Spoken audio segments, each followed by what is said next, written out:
I don't have one of those Marty Supreme jackets, but I do have a Con Edison jacket, which is pretty cool in my book. Watching this movie and coming out of this movie kind of felt like how I imagine a lot of other people this year felt about one battle after another. You can go check out my review, but I was a little mixed on one battle after another. But today, we're talking about Marty Supreme, and there are a lot of buzzwords floating around about this film. The kinds of things you'll see splashed across posters or repeated endlessly in letterbox reviews. Words like electric or kinetic or frenetic or propulsive. And they're cliches. We know this, but like most cliches, they are built on a glimmer of truth. But in Marty Supreme's case, that glimmer is actually a mountain because this film has all of those things and more. There's a lesson that I learned in college from a screenwriting professor that always stuck with me. The best way to think about a story, whether you're writing it or analyzing it after the fact, is to imagine the writer chasing the protagonist with a machete. You chase him up a tree, and once he's scrambling through the branches, you start throwing rocks and crab apples at him. And then the joy comes from watching and wondering how he's going to get down unscathed. Marty Supreme is almost the purest embodiment of that idea, except here, Marty Mauser, the Timothee Chalamet character, is both the man being chased and the man holding the machete. The metaphor isn't perfect, but you get the point. Let's just get this out of the way right now. Timothee Chalamet is giving the best performance of the year.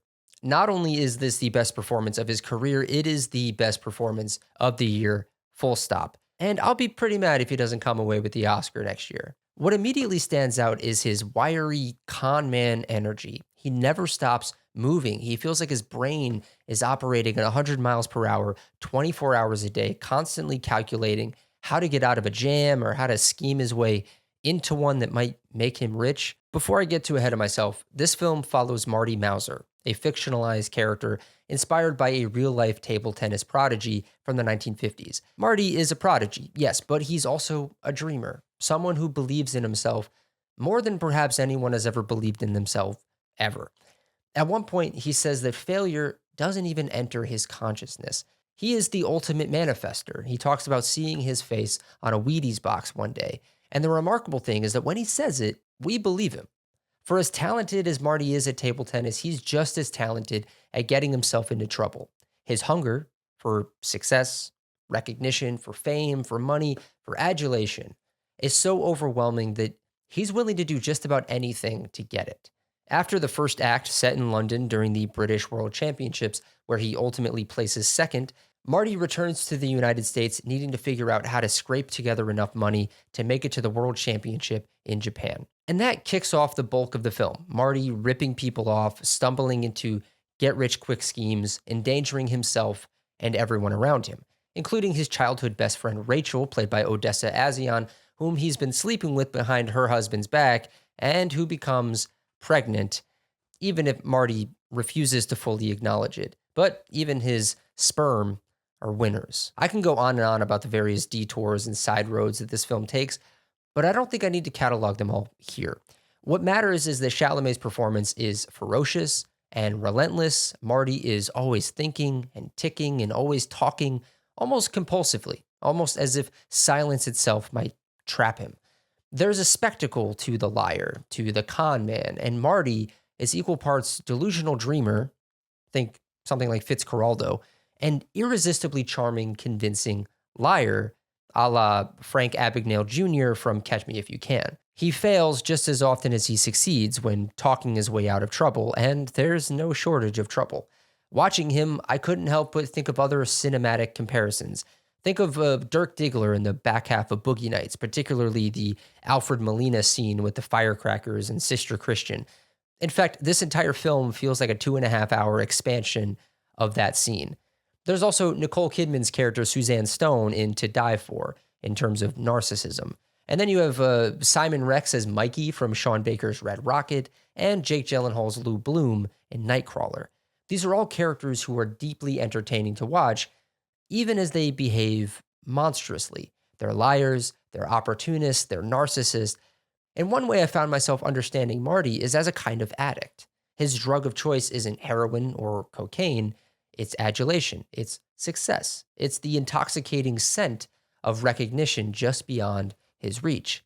Think of the great addiction performances, Christian Bale in The Fighter, Chalamet himself in Beautiful Boy, Leonardo DiCaprio in The Basketball Diaries. Even earlier this year, we saw Austin Abrams in Weapons. And these characters are so desperate for their fix that they'll talk themselves into and out of any situation. That same fast talking, compulsive energy is all over Marty Supreme, and it's impossible to look away from. The movie simply wouldn't work if Marty weren't such a brat, and if he weren't also so easy to root for. When he makes an outrageous comment to Kevin O'Leary's character about his son who died in the war, effectively destroying his shot at Japan, you want to grab him by the shoulders and shake him. And then he makes about 24 more decisions that make everything worse. Yet every time, you still want him to succeed. And I think that's the film's real genius. It makes Marty tolerable, even lovable, because it suggests that his audacity, his gumption, whatever you want to call it, is admirable. The alternative is apathy and acceptance. The alternative is dreaming dreams that never come close to reality. And I think many of us see a character like Marty and wish we had some of his delusional confidence, not his recklessness, not his cruelty, but his sheer belief in himself. There's something deeply sad about how many people in this world fail, not because they lack talent, but because they lack the confidence to convince others that they belong. And look, maybe this says more about me than the film itself, but I didn't see myself in Marty so much as I saw parts of him that I wished I possessed. The guts to call a movie star staying in your hotel, strike up a conversation, and convince her that you're worth her time. That takes courage. That takes balls, ping pong balls, if you will. There's a moment early on when the title of the film comes up that really stuck with me. Marty Supreme appears stamped onto a ping pong ball, and then underneath it, it says Made in America. It's all over the promotional material too. You can see it anywhere. And it's such a small thing, but it immediately got my wheels turning. Marty's arrogance, his total buy-in to the self-made man myth feels like such an American product. The idea that success is something you earn through suffering, through competition, and just sheer force of will, that if you want it badly enough, you can manifest it, has been drilled into us for generations. And even though this movie is set in the years after World War II, it weirdly feels like a post-pandemic movie to me. There's this constant hum of existential unease running under the whole thing. Marty's obsession with success and recognition doesn't feel random. It feels like a response to having seen how cruel the world can be, particularly for him as a Jewish man living in the shadow of the Holocaust. There's this sense that life is fragile, that meaning is uncertain, and if you don't grab onto something and become someone, you're going to disappear. That anxiety feels very contemporary to today, especially in creative spaces where people are constantly questioning what any of this means anymore. And in that way, the movie reminded me a lot of Sean Baker's Red Rocket. Like that film, Marty Supreme doesn't just portray a grifter.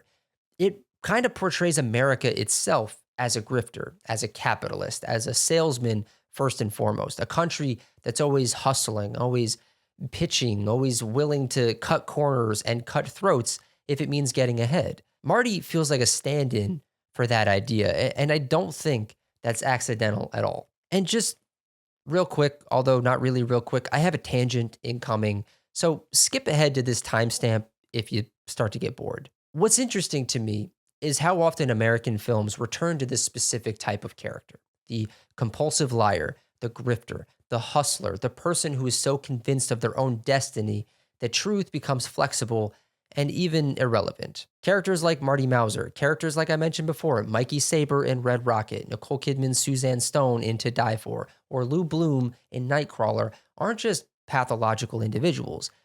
They feel like case studies. They're people who have internalized the American dream so deeply that it's warped their entire moral compass. These characters aren't lying just to get out of trouble. They're lying because lying is productive. It gets results. It opens doors. It creates momentum. In a culture that rewards confidence over competence, the compulsive liar becomes an oddly rational response. If you act like you belong long enough, if you speak with enough conviction, eventually someone will believe you. And once someone believes you, the lie starts to solidify into something that looks a lot like the truth. And that's where the made in America idea really starts to click for me. The self made man myth isn't just a personal philosophy, it's been sold to us like an advertisement. Pull yourself up by your bootstraps, work harder than everyone else, want it more, manifest it, grind, hustle. These ideas are framed as inspirational. People put them on posters in their office, but they also erase any sense of collective responsibility. If you succeed, it's because you earned it. If you fail, it's because you didn't want it badly enough. And I think that's why these characters are so compelling to watch, even when they're behaving horribly. On some level, we recognize the mentality. We've been trained to admire it, or at least tolerate it. There's something darkly aspirational about their refusal to accept their place in the world. Even when they're lying, cheating, or exploiting people, they're doing it in the name of upward mobility. And let's be honest, American culture has a long history of forgiving a lot of bad behavior if it comes packaged as ambition. And setting the film in 1952 matters because that's the moment when the American dream stops being aspirational and starts being institutionalized. Before World War II, the idea of success in America was still relatively abstract. But after the war, success becomes something far more specific. It becomes standardized and aggressively marketed to the American people. The US comes out of the war economically dominant in a way that no other country ever really had before. Europe was in ruins, Japan was devastated, but America isn't just intact, it's booming. The war machine transitions almost seamlessly into a consumer machine. Factories that once produced weapons start producing appliances, cars, televisions, orange ping pong balls. On paper, the promise becomes if you play by the rules, there is room for you. But that promise was pretty selective. It was largely built for white, straight Christian men, and even then, it was conditional. What the post-war era really introduces is a narrow, rigid definition of what success is supposed to look like. And there's this unspoken panic about failing to live up to it. And that's the pressure cooker that Marty Mauser is living inside of. This is also the moment in American history when identity and success become inseparable. You're not just someone who has a job, you are your job. This is a concept explored in Park Chan-wook's new film, No Other Choice, which I also have a video on my channel talking about. But you're not just successful, you look successful. Respectability, masculinity, patriotism, and economic stability all sort of start folding into each other in this time frame. For someone like Marty, a Jewish man in the shadow of the Holocaust, success isn't just about money or fame, it's about legitimacy, it's about visibility, and it's about survival. So there's a sense that if he doesn't make himself undeniable, the world could erase him just as easily as it erased millions of others. And in that context, his whole grift starts to feel less like greed and arrogance and more like armor. What's also fascinating is that this is also the birth of modern advertising and mass media. Television enters American homes, branding becomes a language people intuitively understand. The idea that you can sell not just a product, but a lifestyle or a dream, that really takes off here. Marty's compulsive self-mythologizing feels perfectly in tune with that shift in American culture. He's not just trying to win at ping pong, he's trying to become an image. He's trying to become a name. He's trying to become a brand. That's what makes Marty such a compelling figure in this period. He's portrayed as almost like an early prototype. Most of the examples that we have of this type of character are more contemporary, from the 90s onward. But here we get a glimpse of the kind of American subject that this system would go on to produce again and again, all the way up to the present. And what's extra fascinating is that so many of these films blur the line between admiration and indictment. Marty Supreme doesn't fully condemn Marty, just like Red Rocket doesn't fully condemn Mikey or Nightcrawler doesn't fully condemn Lou Bloom. Instead, they let these characters exist as symptoms. They ask us to sit with the discomfort of recognizing that this mindset didn't come out of nowhere. It was learned, it was reinforced, and it was rewarded. If you couldn't tell, I'm really fascinated by these types of characters and these types of stories because they reflect a version of America that is deeply individualistic, deeply competitive, and deeply anxious about being left behind. A culture where success is treated as both a moral virtue and a survival mechanism. And once you start looking at these compulsive liar, grifter characters that way, they stop feeling like outliers and start feeling like exaggerations of something very real and something that we've all, as a nation, been swimming in for far too long. Thank you for coming to my TED Talk.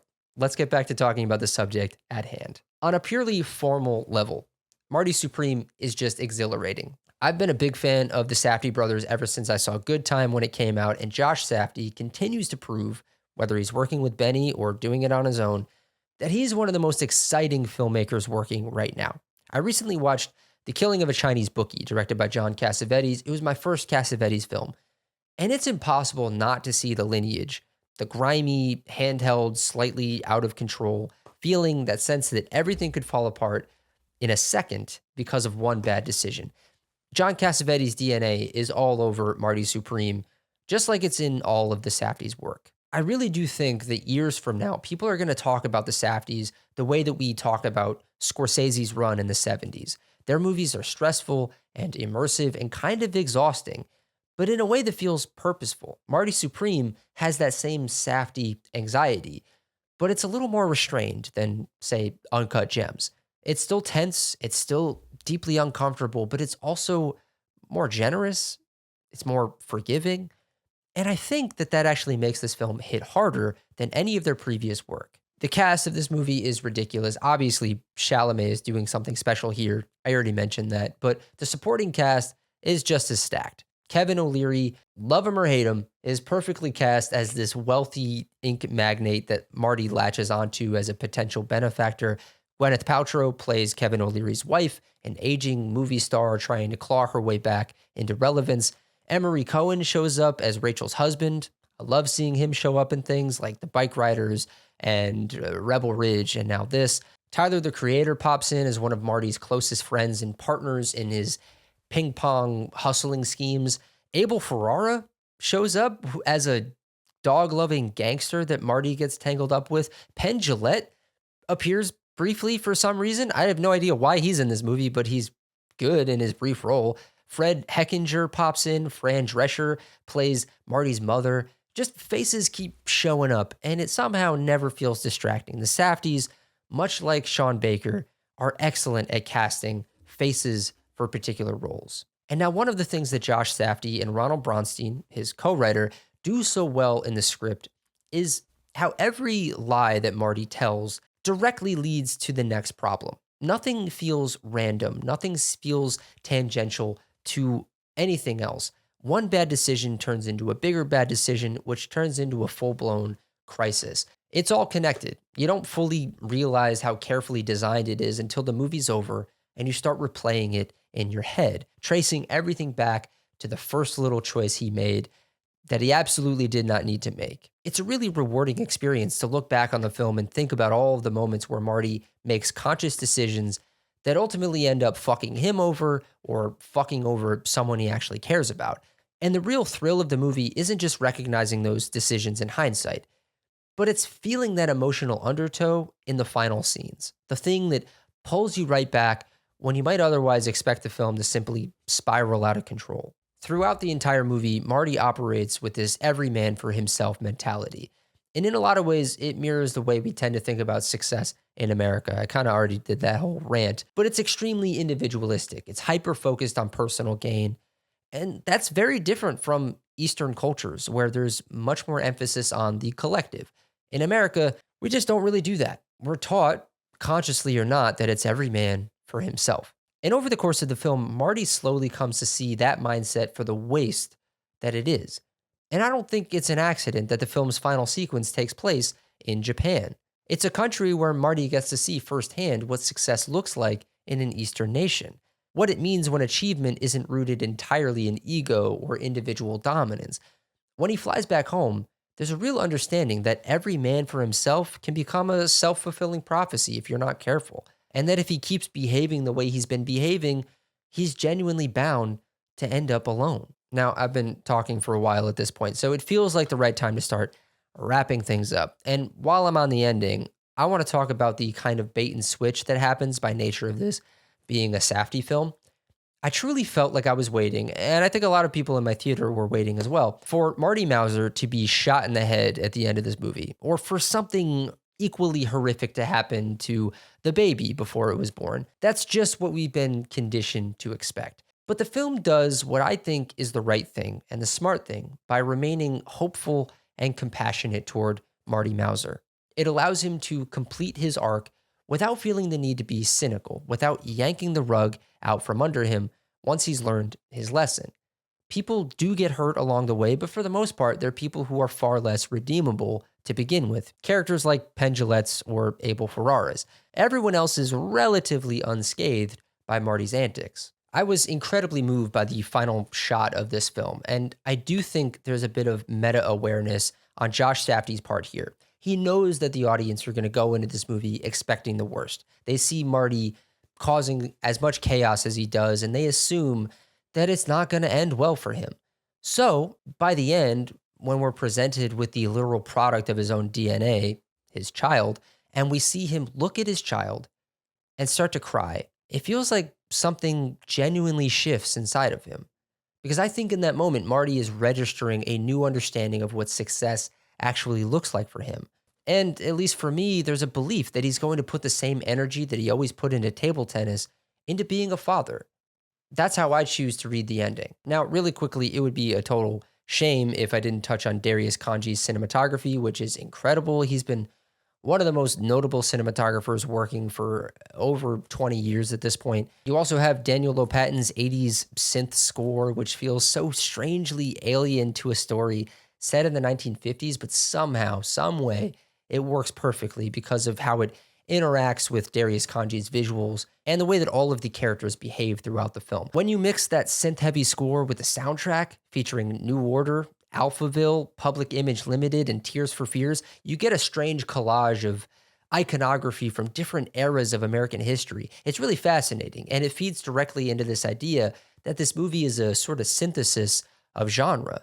It's a sports film, a con man or grifter movie, a warped Star is Born fantasy through Marty's relationship with Gwyneth Paltrow's character, and at times, it's a full-on gangster thriller. All of that is to say, I was absolutely floored by this movie. I cannot wait to watch it again. That said, I don't think it's perfect. No film really is. The movie is a little bit too packed full of side quests. It's long, and you sit with this feeling of discomfort for a very long time. I could feel myself getting a little fatigued by the time that Marty actually makes it to Japan near the end. There's also an element to this film where it feels like some of the side characters don't get quite enough attention, and you start to wonder why they're there in the first place. Most notably, Marty's mother, played by Fran Drescher. She feels like she had a much bigger role in earlier versions of the script or earlier cuts of the movie. It really seems like a lot of her material was left on the cutting room floor. And look, there was another part of me sitting there during the movie wondering if it felt like too much of a retread of Uncut Gems. At times, it feels like Josh Safdie telling a similar story again, just with a 1950s coat of paint. Now, one film is about a very tangible addiction to gambling and money, whereas this one is about an addiction to fame, respect, and recognition. But still, there were moments where I felt like I'd seen this before. But honestly, those are my only real concerns. Everything else about this movie is electrifying, to use one of those bold poster words from before. Once it gets going, it truly does not stop. And it left me with a final moment that completely took my breath away. And lest I forget, it is all anchored by, I'll say it again, the best performance of the year, hands down, from Timothee Chalamet.